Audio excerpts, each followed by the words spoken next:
What is going on, everybody? Welcome to DSM Pregame Live Sixers edition, streaming to you guys live on DSM Media's YouTube channel exclusively tonight. I am one half of your host, Dylan Davis. You can find me on Twitter at DylanJD98. To my right, my faithful co-host on here, and Scott and NFL Turf Talk. He's also the host of Scotty Talks NBA here on DSM Media. Find him on Twitter at Scotty Drown. As we are getting you guys set for the Sixers season openers, them and the dirty, disgusting Boston Celtics kick off this NBA season. Scotty, how are you feeling? I'm feeling good, man. I don't know how you could go into this feeling too bad. Obviously, the Sixers are not favored on the road. It's a bit expected, despite what Boston's going through. It still is a tough home crowd up there in Boston, that shitty city. But nonetheless, I'm excited, man. Philly's on fire right now, and in the best way possible. I mean by that. And you know, it's an exciting night to say the least. It kind of sucks that the Phillies are kind of playing on the West Coast, so they couldn't play the game a little bit earlier today, or vice versa, something, just so we wouldn't have to split screen watch our two teams play tonight. But I'm excited nonetheless, man. How you feeling? It's a gift and a curse, right? Like it's amazing that both teams, and we're not really going to be tuned into the 2-0 Philadelphia Flyers tonight, but they're on national TV in Tampa as well, taking on the Lightning. So all three teams are on national television tonight. So it's like amazing at the same time, but you don't get to hone in and just be locked into one specific thing tonight. Exactly. Priority one as a Philly fan has to be probably the Phillies in the NLCS tonight, but the Sixers, at least we get 35 minutes of Sixers action before anything else, before the Phillies kick off. But guys, like I said, this show is exclusively on our YouTube channel. It's where we're going to be hosting all of the DSM pregame live shows this upcoming season. So if you're new to the channel, hit that subscribe button, comment, like the video, share it out, whatever you got to do. We greatly appreciate it. Go Sixers. Let us know what you guys are feeling. Statement game incoming from our 76ers, Scotty. So let's start the conversation there. I said this last night on the kickoff on Trending in the AM this morning, kicking off the Sixers season, that normally it feels like we're in January or February. The Sixers wheel off 4 or 5 straight wins against like the Magic and the Wizards and the Charlotte Hornets. And it's like, okay, well, we need to see a test, right? And then we get the Bucks on the road or something. You get that test night one. Now, I need everybody to kind of understand. I get it. They went undefeated in the preseason, blah, blah, blah. They still have to work out some of the kinks. There's a lot of new pieces added to this rotation, a new starter in PJ Tucker. So it's not going to look pretty. I don't think it's going to look pretty tonight. I don't think it's going to look pretty for the first week or so. But what are your thoughts on them kicking off the season with a true test in the reigning defending Eastern Conference champs in the Boston Celtics? It's going to be tough. It's going to be tough, obviously. You're on the road. You're in Boston. You're talking about the Boston Celtics team that went to the NBA Finals last year and went head-to-head with the Golden State Warriors, right? We're able to go through the Nets, the Heat, and the Bucks all in one postseason. So a well-tested team, an experienced team, and a team that is ultimately going through a little bit of drama just by losing their head coach. Looks like Joe Mazzulla is going to be the head coach for the Boston Celtics this year. I won't lie to you. I'm not very familiar with him at all. I would imagine Ime Udoka goes out. You're going to bring in somebody that runs some type of similar system, type of schemes as Ime Udoka. I would imagine he was under Ime Udoka as far as the staff as well. So I don't know that we'll see too much different from the Boston Celtics. One big thing to point out tonight with the Boston Celtics, Rob Williams is out tonight. So that is a huge thing when you're talking about Joel Embiid. But you talk about the test early on in the season, and you couldn't ask for a better test. You couldn't ask for a better opportunity to come out and prove yourself early on. It's not like all the BS that we deal with in the NFL. Everybody's going to play everybody in the NBA, and we're going to see who the real teams are in reality. Yeah. But we get to see it very early on, not just by going on the road to Boston, but then we get Milwaukee on Thursday as well, back home for the home opener. So we get the what I believe are the two biggest tests in the Eastern Conference right off the bat, just to see where we are. And I do agree with you. I don't think it's going to be. PJ Tucker's interesting because I don't know. I feel like he can just fit in by just being there and kind of grabbing rebounds, sitting in the corner, doing the dirty work. Yeah. But there are, like you said, there's multiple pieces. You're talking about figuring Daniel out that House. rotation, right? Yeah, figuring out everything, and that's something on Doc as well. He's got to get used to doing that as well. But I think nonetheless we should see some excitement tonight. We should feel the energy, some excitement coming into. You know why you should be even more excited? Because there's a third person added to this panel of DSM pregame live. El Parcero Philly. Check him out on Twitter at Parcero Philly. My man, what's happening? Boys, it's a triple header. We got the Flyers. Hell yeah. We got the Sixers. We got the Phils at LCS. Talking excited, man. What's going on, excited guys? as well. So the first question I kind of threw to Scotty was the fact that the Sixers, normally we're sitting here waiting for the Sixers to be tested. You know, they have a great record, or they string along 5 straight wins in February, but everyone wants to see them play the Bucks or the Heat before they get into the play. You get a true test night 1 on the road against the reigning defending Eastern Conference champions. Phil saying it here in the comments, coming out and putting the league on notice, a statement game incoming for the Sixers. What's your thoughts on them just kind of maybe setting the tone, setting the table for what's to come this year? No, listen, there's a lot of hype around this team after the offseason that they had. It feels like they solidified the depth issue that they've had over the past couple playoffs, which is why they haven't gotten out the second round, in my opinion. But no, I mean, like with the buzz this year, it is because, you know, I heard Scotty talk about PJ Tucker. It's the additions like that. It's the additions of DeAnthony Melton on top of having James Harden, Maxey, and of course Joel Embiid taking their games to another level. And I think that just those trio really have brought a lot of excitement for what's going to happen this year. And of course, you add on to just the buzz around Philly sports and just the buzz the Sixers already had before what's been going on right now. So the energy is rampant, man. It's fun right now to be a Philly sports fan and to open it up with Boston, man. What about with this early test? The rivalry, man. The rivalry. The Eagles just got the take on the Cowboys the other night. Scotty, I want to throw this to you as well here. So we've mentioned everybody, right? We've mentioned the new pieces added this offseason, Montrezl Harrell, talking about this rotation. And of course, you get the full year of the full training camp of James Harden being implemented into the system. The one guy we've yet to mention before we kind of get into what the Sixers need to do to be successful tonight, et cetera, is Tobias Harris. Ever since Tobias Harris was sent to Philadelphia, in my opinion, he's kind of gotten a raw deal in terms of what is his role. When he was first acquired, he came at the deadline when Jimmy and JJ and Ben were here, right? And then you had the COVID year, as did everybody else, but still. And then he becomes more of a focal point that year. He changes from a 3 to a 4. Then last year, he heads into the season basically having to be the number 2 to start because no 2-5. Maxey didn't ascend yet. You didn't know what you were really getting out of him. Then you trade for James Harden, and now his role from the first half of the season completely has to change, especially offensively.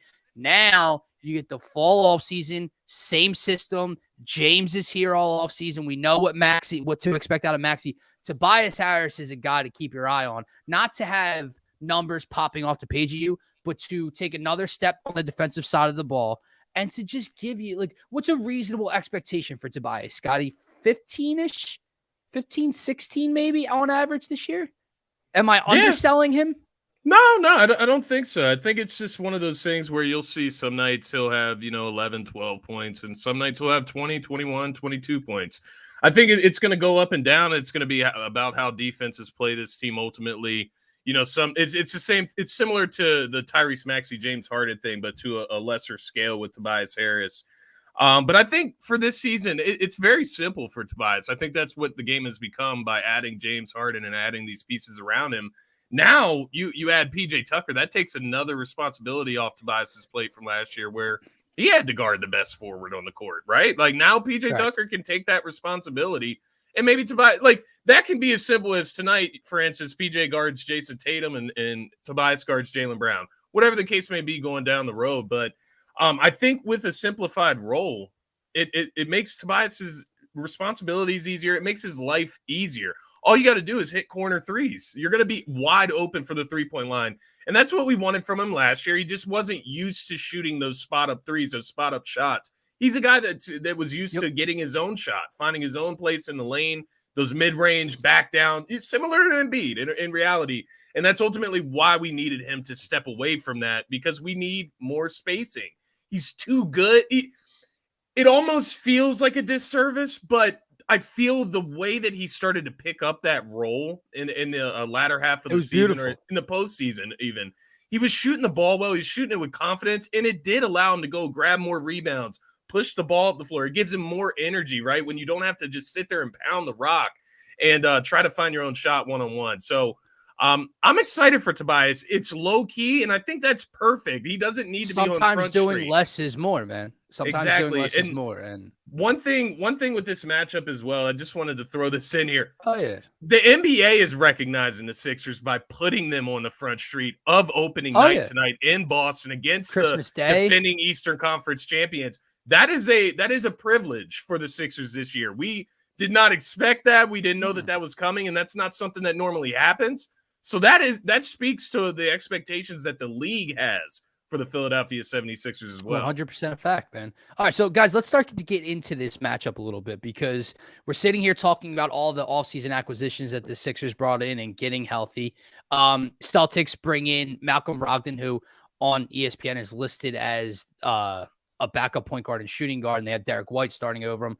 I don't know, Scotty, if you've heard anything about that. I would assume they would start Malcolm Brogdon and bring Derek White off the bench, but maybe I'm wrong there. But the first key to victory for me for the Sixers, and as I'm looking down this Boston depth chart, attack their size, man. Scotty, you said it before the show started. There's no Robert Williams tonight.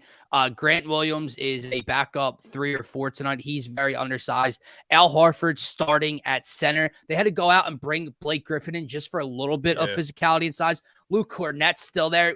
He's got nothing defensively or on the glass. So attacking Boston's size, controlling the glass, second chance opportunities. When you're talking about the 7-foot monster in Joel Embiid, Tobias Harris, the 6'9" power forward that he is, Montrezl Harrell, B-Ball Paul, whoever's going to get a lot of action tonight off the bench, attack the glass and attack their size, because they have no answer, man. I know in the past, Horford was that guy that gave Embiid, but that was 3-4 years ago. And Al Horford played extraordinarily well last year, specifically in the playoffs for Boston. I can't see him at this stage of his career producing defensively the way he did last year. Parcero, go off of that, and then whatever your first key to victory is tonight. No, I mean, listen, I would be a little bit hesitant to say, Al Horford's, it's gonna come to an end soon enough, because I said the same thing, him going to Boston, and I got my ass for that one. So it's going to be an interesting matchup, because in the past, Al has really done a good job of defending Joel, but this is again another year of Joel. Right. But to me, that's going to be I agree with you on that key, because of the size that the Sixers are able to have there. But I think for me, I want to see PJ Tucker integrated with this lineup, because from every indication, PJ's what we've missed, right? A guy who can shoot from the 3, he's automatic from the corner. And he's someone who is as physical as they come, even at 37 years old. So I feel like the physicality that he's going to bring, it's going to be enough to stop Boston, because I feel like Boston, look, they like to score the ball, especially from the outside. So I think, to me, the key is allowing PJ Tucker to play his game and everyone just feeding off of his energy. Yeah, I like that. So Scotty, going off the size, going off to PJ Tucker, what do you got? And then a key to victory for yourself as well. I'll say, just based on you guys' points there, and one of my keys to victory, just to be clear, get Embiid early looks, easy early looks. That should not be a problem against this Boston Celtics front unit. You talked about, Al Horford. I get it. Even if Al Horford is guarding Joel Embiid well, get 2 quick fouls on him. And that leads to my other point. How's this game going to be officiated? That's going to be interesting to see how Joel Embiid is being officiated this year. And maybe it's something, I'm interested to see how it goes. If he's getting those calls, if James Harden is getting James Harden's the bigger one to me, man. It's the bigger one, right? Tyrese Maxey is another guy that just did not get whistles last season, and rightfully so. He's a younger guy. He's got to earn those stripes. But it's going to be interesting to see how it's officiated. But that even emphasizes my point even more. Get Embiid open looks within this offense, and for Embiid, remain patient. That's going to be a key thing tonight. You know they're going to bring the double teams, the quick swarms over to Embiid. We've seen them at times triple team Embiid in Boston. So I'm looking for Embiid to just be patient when the ball's in his hands. There's going to be open looks at first. If he finds those guys, then that's going to open up the court for himself. But along with that, like you said, Dylan, crashing the boards, not just crashing the boards, being strong in the paint, grabbing those boards and putting them straight up. Don't bring the ball down. Don't get slapped at. You know Marcus Smart likes to come down there. All of those guys feed off of that energy. And then that doesn't stop with Embiid either, Dylan. And I know you'll love this. Montrezl Harrell should eat this Boston team alive when he comes off the bench as well, because he's a guy that's even more energy and gritty. Grab the board, score. He's trying to score 100%. At all times. He's trying to go through your chest. So he's a guy that should be able to eat tonight against Boston as well. So there's two things you said there, right? It's being the aggressor on the glass, because for the last year or two, what have we been screaming about? And that toughness, that physicality, that Sixers had to get tougher. But that plays into the hustle plays. That plays into offensive and defensive rebounds, right? So no longer are we sitting here like second chance opportunity for Tatum, second chance opportunity for Smart, second chance opportunity for Brown on kick out threes tonight. You go and be that team. You be the tougher team. You be the more aggressor on the glass.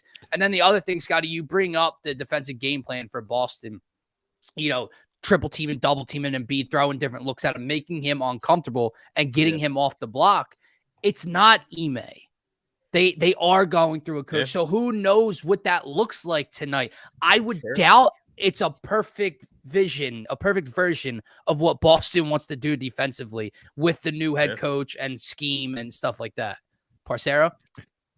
Yeah, I mean, that's a really good point there. Like, I think a lot of people don't remember, because they see what happened at the end of the year for Boston, that the playoff run that they had. But if you guys remember, in the midst of that season, they were struggling, and you had Marcus Smart pointing fingers, and that is a really big key. Like, how are these guys going to look when shit hits the fan? Right? You don't have Ime there anymore, and that's really going to test the leadership of the Boston Was he Celtics. the glue?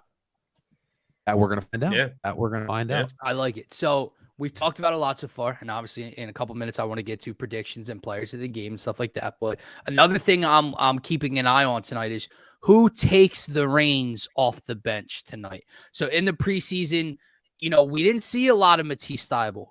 God willing, we're not going to see a lot of Furkan Korkmaz.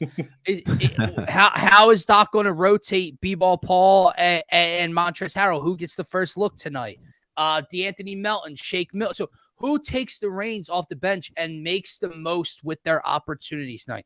Does DeAnthony Melton come out and impress defensively and pick up full court and be that energizer and that dog off the bench? Does Montrezl Harrell get the first look and cook Boston's size, as you mentioned, Scotty? Because if he doesn't, if he's struggling and he's getting picked apart on the defensive side, you would hope that Doc has the fortitude to make the adjustment this year and get to B-Ball Paul quicker than he would have, just to see what works and what doesn't. That's what these first couple of games are going to be about, seeing what fits and what fits where and when. So I'm looking to see which bench players, new acquisitions, take the reins. Daniel House, how much playing time does he get tonight? Does he get 10 minutes? Does he get 5 minutes? We don't know. So it's gonna be interesting. It's gonna be interesting. Daniel House and Niang, I'm interested to see their minutes and how they kind of play out, because they just feel like such situational pieces for me. Like one night Niang's gonna get those minutes, one night House is gonna get those minutes. I could be totally wrong. That's what we'll get to see tonight.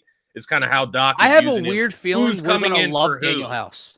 I do too. I think he's a troll, man, and I think that's gonna fit in very well. If he plays sarcastic personality, if he plays well, what does that mean for Tease?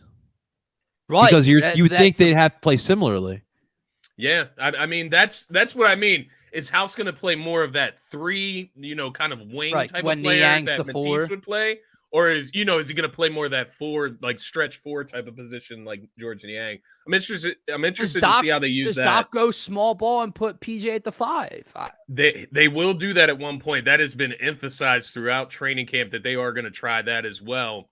My thing, I want to see this guard rotation, because I think there's a world you don't have to play Shake Milton even. I think they do tonight. They can, but you don't have to. And like in a perfect world, I think you have a 3-guard rotation where you keep one of Maxey and Harden on the floor at all times. and you bring in Melton as that third rotational guard to come in there. I think of that in a perfect world. I'm hoping that it can work out. Melton wasn't shooting the ball well in the preseason. That is the one thing I noticed from him. Just got to get that fixed, but he brings energy off the bench, and that's probably, Trez is exciting. I'm just not sure how Doc is how he's gonna divvy those minutes out to him and Paul Reed.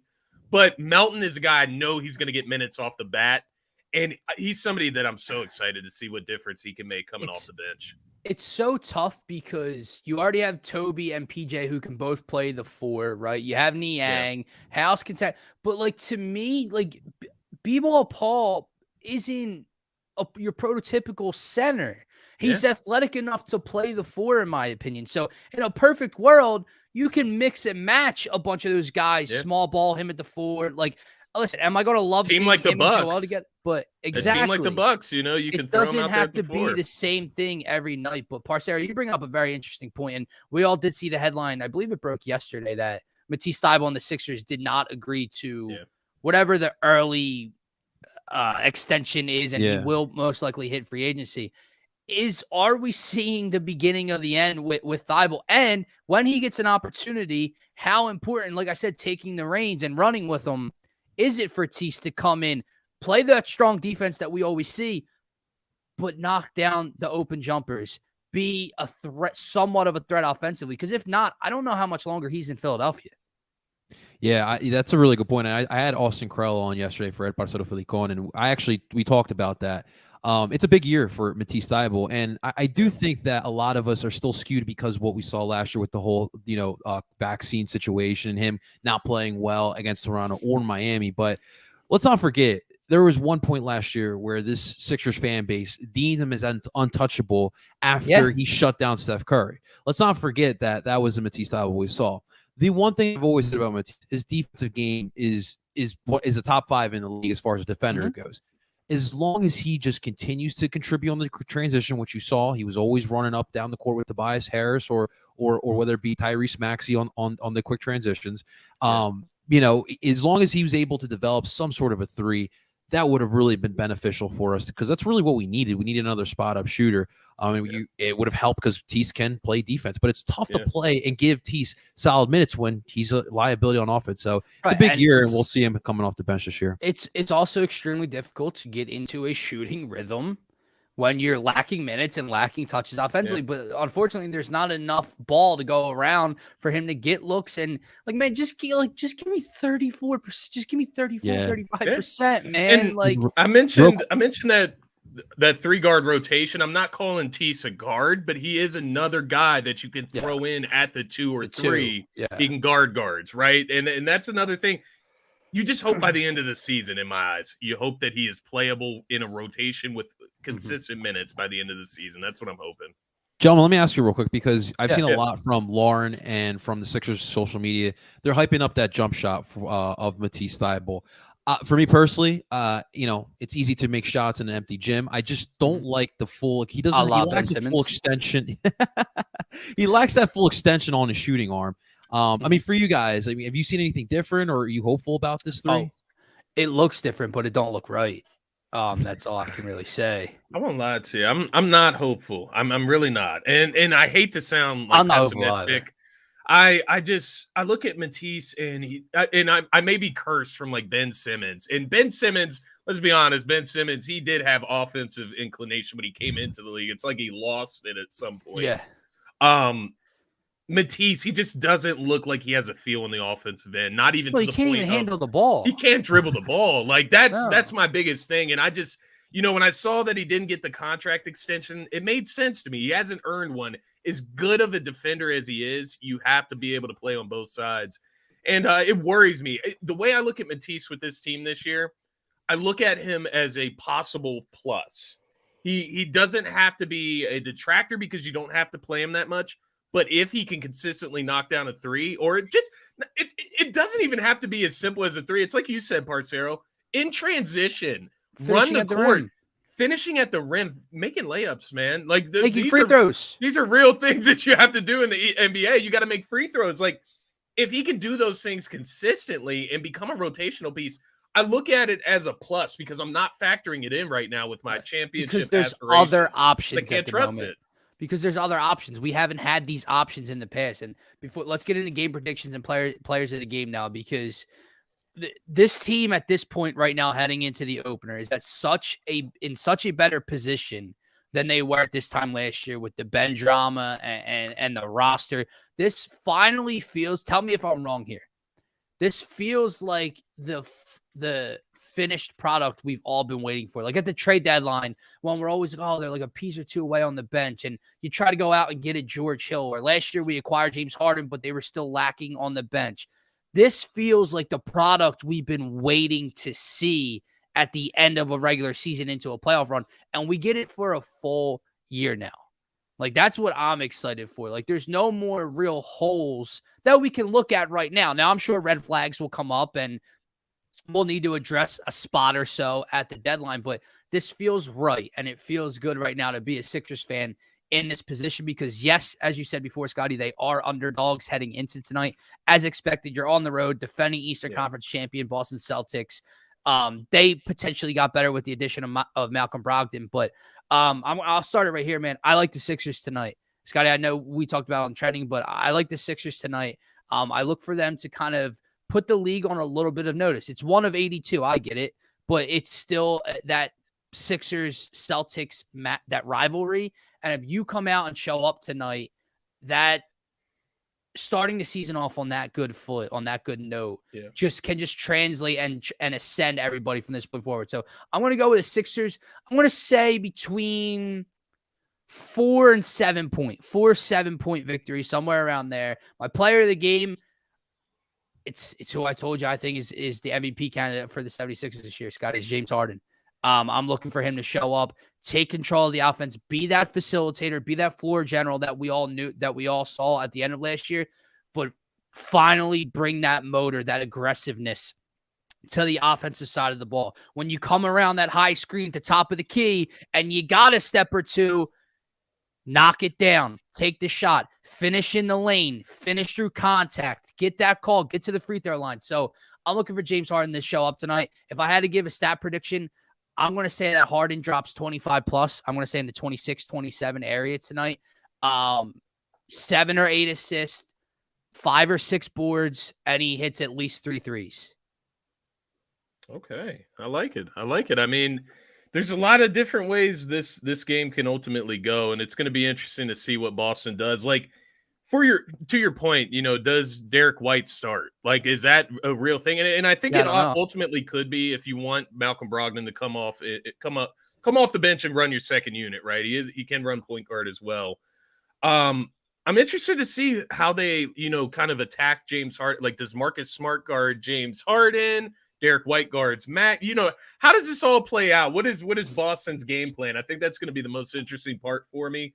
But I'm going to go with the big guy tonight. And I know it's the easy answer, but I think he's going to do it in a different way because Boston, while they don't have their head coach, I still think they're going to have a pretty solid defensive game plan against Embiid. They just always do.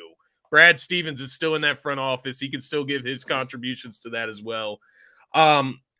With that being said, it doesn't mean there's anybody there that can actually guard Embiid. With that also being said, I think patience is huge. Like I said earlier, he can have a good night playmaking as well as grabbing boards and getting easy buckets. It could be as simple as that. I believe he could have 20 and 10 just off rebounds and putbacks and just effort plays. But we know Embiid brings more than that to the table. I'm looking at Embiid. I'm similar to Harden in a sense, around the 25-point mark, grabs a bunch of boards, anywhere from 10 to 12. And I'm looking for 4 to 5 assists from Embiid. These guys are going to be open. Guys need to knock down shots, and I think Embiid's going to find them tonight. Man. That is my thing with Embiid this year. How can he get better, right? How can he get better than leading the league in scoring, averaging double-digit rebounds, passing the ball efficiently, shooting efficiently, being one of the best defensive anchors in the NBA? Efficiency.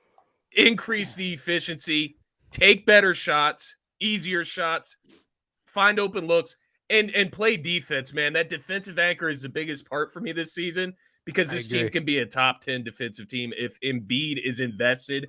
I feel like PJ Tucker can get all him it is, invested in that right it's mindset. Effort. It's buying. It's effort, man. And I think Embiid can start the season out right tonight. And as far as the game predictions, I'm taking the Sixers in this one. I'm not picking against the Sixers first night of the year. No. First of all, that's not happening. Road, home, it doesn't matter. Can I tell you something? I think they're a better team. I think they're a better team. I think they're especially a deeper with Robert team. Williams out. That's huge. Yeah, it's big. He's their best center. So, with that being said, I think we get PJ Tucker playoff level energy. It's opening night, right? You're not going to get it every single night in an 82-game season. But this game, the first game in Boston, PJ Tucker can come and set the tone, and I think you're going to get a playoff level type of experience tonight. So we're going to get 3 rebounds in the same possession? Yeah, there you go. And a big old scream after in Jason Tatum's face. Parcero, player of the game and prediction tonight. Player of the game, I do think that, to your point, Dylan, you brought up James Harden. I think that the backcourt is going to be extremely important, especially offensively, what they're trying to do. So I'm going with Maxey, just kind of like how Jason said in the comment section. I mean, you guys saw the preseason. This dude was literally Tyrese Curry out there. And that's going to be the biggest improvement upon his game this year. Last year, he really surpassed all of our expectations. And this year, it's, how much further can he really go? So today, I really am curious to see how Boston kind of handles our backcourt. And that's going to be really fun. And I do think that just kind of like how it went last year, and if Harden, as predicted, looks to be in shape, looks to be a much different Harden, and that only makes Tyrese Maxey that much better. So that's going to be my player of the game. I think that tonight the Sixers lay a message. It's game one. Doc's talking about putting that stamp on the game one. So I got the Sixers winning. I see this being an 8-point victory. I got I'll say like a 104-96 game win. And how are we going to stop Bo Cruz? That's going to be the tough part as well. So 3 Sixers wins. James Harden, Tyrese Maxey, and Scott. Are you going with PJ Tucker? Or are you going with Joel Embiid as your player of the game? I'm going with Embiid. Embiid. Yes, sir. Yes, sir. I'm interested to see how they. Yeah. I'm interested to see how they guard Maxey and Harden. That's probably one of the most interesting things that because I feel I just want to see how the league guards those two this year, because I feel like they just feed off of each other perfectly. But I like the picks nonetheless, guys. So real quick before we wrap up the show here, Scotty and Parcero, tell me what messes up the Philadelphia 76ers same game parlay tonight. Okay, so here are the bets for tonight: Tobias Harris over 11.5 points. James Harden, 14+ points. Tyrese Maxey, 14+ points. Tyrese Maxey, 2 assists. Tobias Harris, 2 assists. James Harden, 4 rebounds. Tobias Harris, 4 rebounds. So Tobias, 12, 2, and 4. James, 14 and 4. Tyrese, 14 and 2. What's unreasonable? Not unreasonable. Everything's reasonable. But give me which one kills it, because something's killing it. You want me to? Either, yeah, go ahead. I was going to go Tobias on that stat line there. Points? Yeah. Yeah. It's going to be tough this year. Scary, man. All the starting guys starting lineup. Like, does he come out and give you 17, or does he come out and give you 8? Like, I don't know what to expect out of him. And then just the other one that I threw in, because I had an extra boost, I took Harden, Maxey, and Harris all for 2+ threes tonight. I think they're all going to shoot it. I think it's going to be an emphasis on the Sixers' offensive game plan tonight, and that's where I'm going there. Scotty, you got any plays in yet? I got some plays. Some. So I did go with the Philly play of the night. Moneyline Sixers, moneyline Phillies. That was plus 360. No Flyers. I didn't go with Flyers. Honestly, bro, I didn't know the Flyers were playing tonight, guys. I'll be honest with you. So I would have thrown them in there for shits and giggles, honestly, if I knew. But I did smash that. I smashed Sixers money line, of course. I have one for plus 1,000 though. So listen to this one. It's very similar to yours, Dylan, minus the Tobias points, rebounds, and assists. So I have Maxey 14+, Harden 16+. I have Embiid 25+. That's the one that worries me, because I know there's a world where Embiid could have 22 to 23, but a really good game. Harden 7+ assists. I think Harden's going to be dishing the rock. I think he's going to be aggressive tonight, nonetheless. I do too. And then Harden, Maxey, Tobias 2+3. Let's go. And then I have Philly -2.5. I think if all of that plays out, or not, excuse me, +2.5. If all that plays out that way, I would imagine the Sixers get a W if we're draining threes and everybody's scoring what they're supposed to there. My safe bet, Philly +9.5. Just stay within 10, guys. Like Joel 20+, Maxey 14+, and Maxey 2 threes. That comes out to +168. And then I just did a Harden one with a 50% boost. So Harden 20+, Harden 2+ threes, and then Tobias 4 rebounds.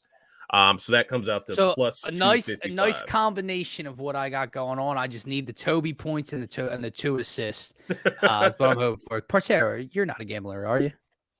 I wish I was, guys. I'm really jealous, but I no. It's a good thing, man. Be happy. Like, be proud of yourself. That you're not. It's a good thing, Parcero. Don't worry about the fantasy players and the gamblers. I really do jealous of you guys sometimes, but they like look at my bank account. I'm like, all right, I think we're doing all right with this. Yeah. Because here's the problem, right? Before we wrap, like you always think that the grass can be greener. So and speaking of green, you're like, oh well, I mean, like the parlay I just said, I'm like, well, this is going to hit. No, something's missing. Something's going to go wrong. Somebody's going to lay an egg, right? Just like when I told everybody that the Niners were a lock at -4 and they get blown out in Atlanta. Like something constantly goes wrong. It's never perfect, but there's never a better parlay than your next one. That's my advice for everybody out there. Fair enough. So always keep your head up. Sixers real quick. W tonight. Yes, sir. Go ahead. To Jason's point, if the Flyers win tonight, we're going to the playoffs, baby. Let's go. It's the Tampa Bay Lightning. Let's go. The Fly Guys. To Jason's point right there. Let's start hot, man. I Keep the couldn't city even on fire. tell you. Parcero, you know how high I was on them this time last year. And when we talked about expectations with the offseason acquisitions and the depth, I couldn't even tell you what their 4 lines look like at the moment. Last year, I could tell you 1 through whatever, what the roster. I couldn't even tell you who was on the 3rd and 4th line this year. Well, Torts is switching it up, and definitely the 3rd and the 4th forward lines. He's definitely trying to play around with the kids, and that's what you're seeing a lot of. But I'll say this: out of the 3 and 4 lines, the guy that's really stepping out to me has been Noah Cates. He hasn't. The stats really haven't shown, but if you look at him on the ice, you got yourself a 3rd line, or at least a 4th line center at best. But it's going to be changing a lot. But they're playing with effort, and that's been the big difference, man. Well, that's the only thing we can really ask for with this team at the moment. But with all that being said, went over a little over the 30-minute mark. So I got to get the hell out of here for Phillies pregame live. Parcero, Scotty, feel free to come join George and myself. Shout out to Gents Barber Lounge and Luxon Jewelers for sponsoring today's show. No, not enough time for an ad read today. Everybody enjoy your night. Here they come. Brotherly love, whatever the hashtag is this year. Go Sixers. Love. Sixers set the tone in Boston. Have a great night.